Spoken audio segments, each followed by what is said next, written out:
Russia reiterates its stand about the need to solve the Syrian crisis politically and affirms the importance of the tribes' participation in the efforts to stop the violence and start reconstruction. Syrian Arab army units continue to defeat armed terrorist groups across the country. After bringing Al-Mosul Dam under their control, Iraqi troops liberate west of Tikrit and eliminate scores of terrorists.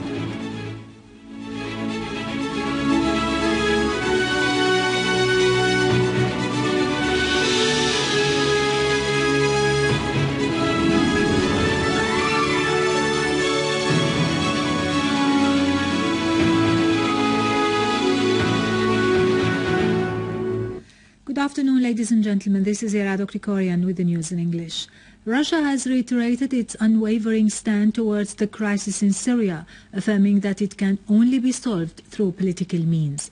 Commenting on the meeting between the Russian Special Envoy of Middle Eastern Affairs, Mikhail Bogdanov, with the delegation of the tribes' chiefs' councils in northeast of Syria, the Russian Foreign Ministry said in a statement that basic attention during the course of discussion focused on the situation in the tribes' areas northeast of Syria in light of the sharp increase of the crimes of Al-Qaeda-linked Islamic State of Iraq and Levant.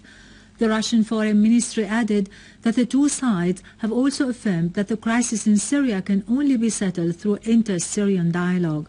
The ministry said discussion has also covered the involvement of the Syrian tribes' councils in the political process in a manner that serves the interest of putting an end to violence and starting the reconstruction of the destroyed economic and social infrastructure in the country. A Syrian Arab army unit has foiled an attempt by terrorists to infiltrate into Ain al-Darb village, eliminating a large number of them and wounding others. In Homs, several terrorists were moreover killed or wounded by a Syrian Arab army unit near Dawar al-Muhandisin in Al-Ghouta and in front of the 5th and 6th blocks in Al-War. In the governorate's countryside, big losses have been inflicted on armed men in Al-Baroutiya, Al-Rish and Al-Wudayhi, as well as in Aqrab village and in the vicinity of Al-Hula and in the direction of Jabburin and Sharshuh, destroying their weapons and vehicles. The Syrian Arab army units also thwarted terrorists' attempt to infiltrate from ancient Al-War in the direction of Al-War orchards, as well as in Ad-Dananir village in the suburbs of Al-Bise, eliminating and wounding a large number of them. In Daraa suburbs, a Syrian Arab army unit has targeted terrorist gatherings in Al-Yaduda and Ataman, maintaining control over the area and cutting off the supply roads to terrorists. Thanks to the heroisms of the Syrian Arab Army's soldiers who have restored security to the industrial town in Sheikh Najjar in Aleppo, the wheel of work has started to run again, reviving the Syrian industry. A number of industrialists have returned to their factories and resumed work within the currently available circumstances, pledging to rebuild what the terrorists have destroyed. The Syrian Red Crescent organization has received urgent medical assistance from the Chinese government in the amount of 20 million Chinese yuans to be dedicated to the families affected by the current crisis inside Syria through the organization's various medical centers. The Syrian Arab Red Crescent organization has received urgent medical assistance from the Chinese government in the value of 20 million Chinese yuans to be used to help the families affected by the current crisis inside Syria through the organization's medical centers across the country.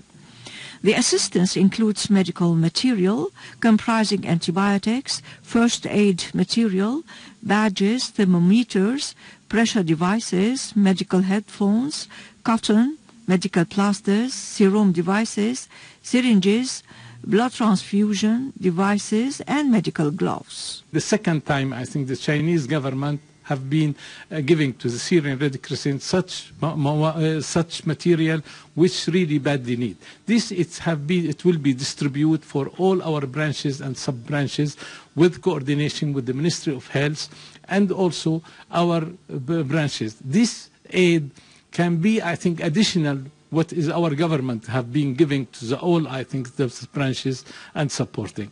And we promise, I think, all our partners that this kind of aid, it will be reaching the most vulnerable people on the ground of all Syria. The Chinese government attached great importance to the humanitarian situation in Syria. We know that the Syrian people suffered a lot in the past, more than 3 years. People cannot live their normal lives, and many lost their lives. We feel very sorry and painful for that. And we have did our best to try to change the situation by different means. We have provided humanitarian aid to the Syrian people inside Syria, or to the Syrian refugees in the neighboring countries several times through different channels. It is to be noted that the Chinese government had presented similar assistance early 2014, comprising 20,000 woolen blankets, 20,000 bed covers, which were distributed by the Syrian Red Crescent organization among the needy across the country.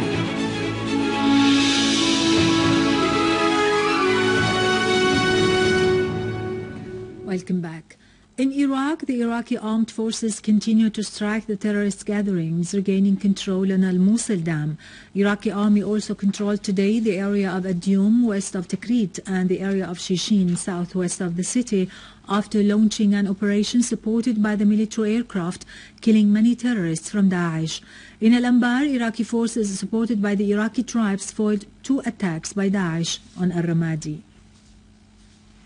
Iraqi acting Prime Minister Haidar al-Abbadi said that terrorism doesn't threaten Iraq only, but the whole region and the world, calling on all countries to face this risk. During his meeting with the Lebanese Foreign Minister Jubran Basil in Baghdad, al-Abbadi said that the world is aware of the threat of terrorism, hoping for more cooperation through forming an international intelligence system to detect the terrorists from the so-called the state of Iraq and the Levant and to eliminate them. During his meeting with Romanian Deputy Foreign Minister Carmen Burlaco in Tehran, Iranian Foreign Minister Mohammad Jawad Zareef stressed that the phenomena of terrorism and extremism is extending in the region, particularly in Syria and Iraq. Iranian Foreign Minister Mohammad Jawad Zareef stressed that terrorism and extremism phenomena has no border, so it can threaten security in Europe and the whole world. He clarified that proposal titled World Against Violence and Extremism Wave, which was posed by Iran last year at the UN General Assembly, could be the basis for cooperation and international activities to combat violence and extremism. Finally, the reality of the new war, which is being waged on Syria, has been uncovered by the tongues of its own perpetrators. The truth about what's happening in the Arab world lies in the corridors of the Zionist lobby, which is ruling the world. During a lecture in Israel on the occasion of the annual conference of the security of the Western Hemisphere, Professor Max Manorange, a researcher in the military strategies, spoke about a fourth-generation war currently waged to replace the direct wars. Fourth-generation asymmetric war. And whether we like it or not, whether we're prepared for it or not, or whether we want it or not, it's here. It's with us. We are dealing with it. We are engaged in a fourth-generation asymmetric war. He called it a fourth generation of asymmetric war, which has the objective of making the targeted country wither slowly but surely by making it destroy itself from the inside by its own people through targeting the brains, spreading destabilization, then creating a transnational problem and consequently necessitating the need for transnational solutions. The objective is to wear down slowly but surely the will of the targeted country. Manorange clearly explained how the objective of the new war is achieved by creating a so-called opposition and rebels, by supporting them to create a failing state, then by turning this failing state into one that can be divided. And the only way we can deal with them effectively is because since they are transnational problems, What kind of solutions do we need?